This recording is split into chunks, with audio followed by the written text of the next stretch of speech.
Well, if you thought Notre Dame was going to have a tough time defeating the Pitt Panthers here at Acrisure Stadium, which will always be Heinz Field to me, by the way, Jack Sobel, I'm Tyler Horka, you thought wrong.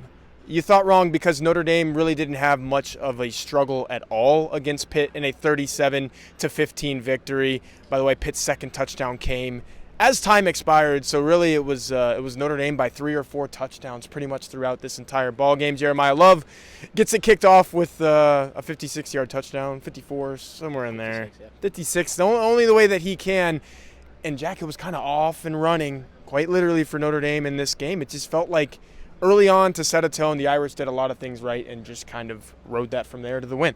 Yeah, really strong performance on both sides of the ball for Notre Dame today. Obviously, starting with the offense, Jeremiah Love is outstanding, as he is every week. He the touchdown off an outstanding spin move, one of the best in-game spin moves you will ever see. It was the Quinshon Judkins video game spin move, but in real life by Jeremiah Love. He wasn't touched, and he outran everybody on his way to the end zone after that. It was kind of like the slog we expected for Notre Dame's run game, but they kept at it. Jeremiah Love had a 22-yarder on fourth down, just beat everyone to the edge. Yeah. Again, this Pitt run defense, as we talked about all week, pretty good. They got some good players. Rasheem Biles, obviously the pick six. Kyle Lewis is a good player. They have a good D-line.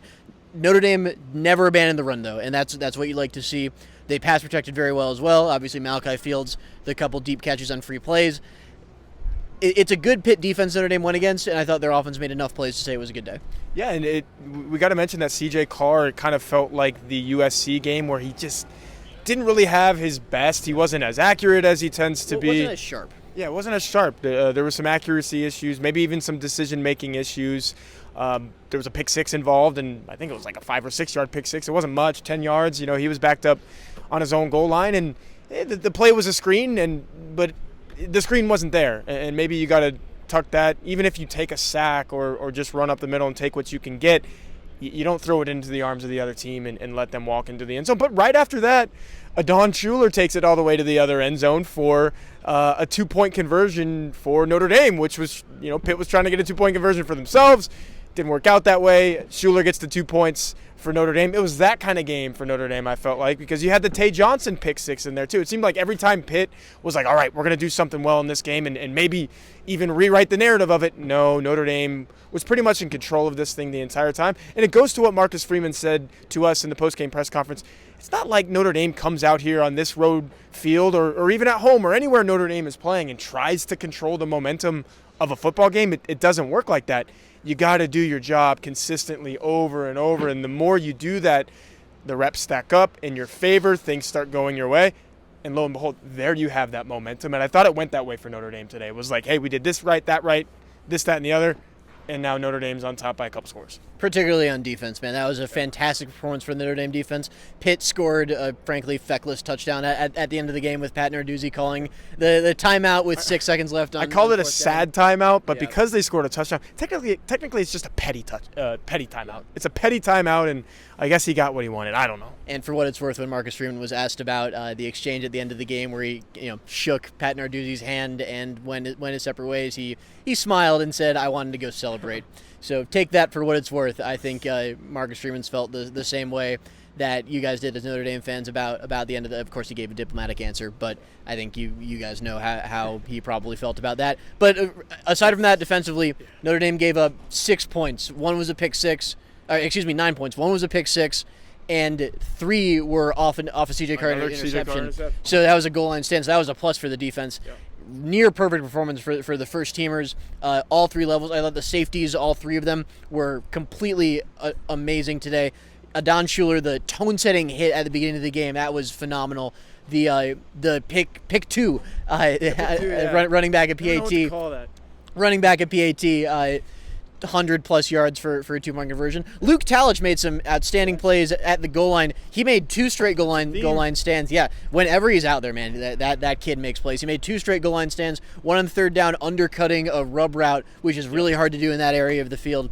And on fourth down, tackling the Pitt receiver just short of the goal line. I think it was enough clear and obvious evidence to overturn, but man, it was just short. Tremendous job by him, and of course Tay Johnson finally getting one after undercutting a route. He's done that a couple times this season. Hasn't held on to the ball. This time he did, and he took it all the way for a touchdown. He's a superstar in the making, man. Yeah, his athleticism and is unreal. And Marcus Freeman says it's the matching up of the athleticism to the work ethic, and you're seeing it. Like, you can be talented and talented alone and do really good things in high school in Fort Wayne, Indiana. But once you get to Notre Dame, you better work hard and pair that with the talent. It's showing up. I mean, it's not just a pick six either. He shot out of a cannon and, runs the alley really well, as you told me in the press box. I totally agree with that. He's just a savvy, cerebral football player who knows what he's doing out there, and it shows. Defensive line, by the way, knew what it was doing today as well, I would say. Like, every single play pretty much for Notre Dame on that side of the ball was being won by the Irish up front, and it just snowballed on poor Mason Heinschel, who's a good football player. And Marcus Freeman said that in the postgame, said, look, that guy can escape pressure like nobody's business. He better be good at it because he's under pressure a lot. Notre Dame's defensive line definitely won the matchup against a banged-up Pitt offensive line. And really, I mean, I'm happy for Pitt fans that Heinschel got out of this game late. It's just like, let's get this thing to the locker room because it got to that point. And, Jack, I kind of want to spin that forward in this way. Chris Lowe of On3 wrote a tremendous piece on Friday, exclusive piece with Marcus Freeman, kind of talking about just like the way that Marcus Freeman navigates, hey, you're in the rumor mill for all these NFL jobs. Like, how do you stay focused and do everything that you're doing at Notre Dame? Today he was at the game, and in the postgame press conference, he asked Jeremiah Love, how do y'all keep winning when your back is against the wall? I mean, like, technically, in terms of, like, back against the wall, he called them NCAA basketball tournament type games. If you want to look at them over the last 2 seasons, Notre Dame is like whatever in O in them, because once you lost to Northern Illinois, you couldn't lose again. They won 10 in a row. Once you lost to Texas A&M, you couldn't lose again. They've won 8 in a row. And I think that's why I said I want to spin this forward, Jack, is like, this team has what last year's team had. And it's not the same because no two teams are ever the same.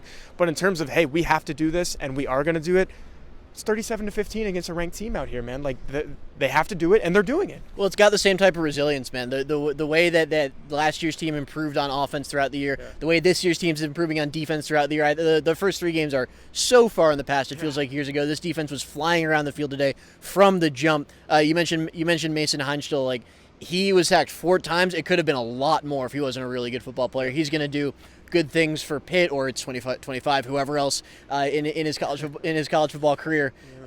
He's really tough to tackle, but Notre Dame did a nice job, and I have to credit Chris Ash with this, of running some games, some stunts, where the goal was to get Heinschel to scramble into the arms of a Notre Dame defender, and they did that a ton with some of those 5-man rushes you saw up front. I thought that was fantastic defensive scheming, trying to get a young quarterback off his rhythm and seeing ghosts a little bit. And again, credit Heinschel for the way he battled throughout the game, because in the second half, Pitt was moving the ball. They weren't finishing drives, but he never stopped battling until he was removed from the game prior to that last drive, so credit to him. But looking forward, like you said, Notre Dame is probably going to finish 10-2. Yes. They play they play Syracuse next week, Stanford in 2 weeks. They will probably be 3-4 touchdown favorites, if not more, in both those games. So barring a complete collapse, this team will finish 10-2. And then you kind of got to look around college football. I don't know what the Alabama-Oklahoma score is going to be by the time this video is over. I don't know what the Texas-Georgia score is going to be. Notre Dame fans should be rooting hard for Alabama and Georgia today, because if both those teams win, or even if one of those teams wins, Notre Dame will have all but wrapped up a college football playoff spot. Yeah, which is obviously very likely. Both of those teams are in the top 5. Both of those teams are playing at home. But as we started this video, it was 10-0 Oklahoma, and college football is crazy, so you can never know what to expect. You mentioned Syracuse, you mentioned Stanford. I don't think Chris Ash has to get too deep in the weeds of his play calling schemes to beat those teams. Like, I'm not saying just show up and you're going to win those games if you're Notre Dame, but this was the one, right? This was the one that people kind of pointed to. College game day came here expecting a good game, and again, I go back to the fact that Notre Dame said, nope, we're better than you, we're going to show it, and it was shown in a lot of ways in this game. So that's really all there is to this one. By the way, you mentioned Malachi Fields. I can't end the video without saying that catch was one of the best that I've seen in person, one of the best that I've seen on video probably ever. So I know we glossed over it, but I just want to shout that out. And it's funny, I asked Jeremiah Love after the game. I was like, we're always asking guys about the plays that you make. Can I ask you about Malachi Fields? And he gave a tremendous answer. So definitely look for that at blueandgold.com. In the magazine, if you guys are getting that, this is going to be a really good issue as well. But then keep it here on this YouTube channel for a lot of recapping this game and then looking ahead to what Notre Dame's got in the next two, because here we are. It's like you said, Jack, this is looking like a 10-2 season, and we will be here every step of the way to cover it. So for now, that's Jack Sobel. I'm Tyler Horka at what was formerly Heinz Field, blueandgold.com, Blue and Gold Illustrated.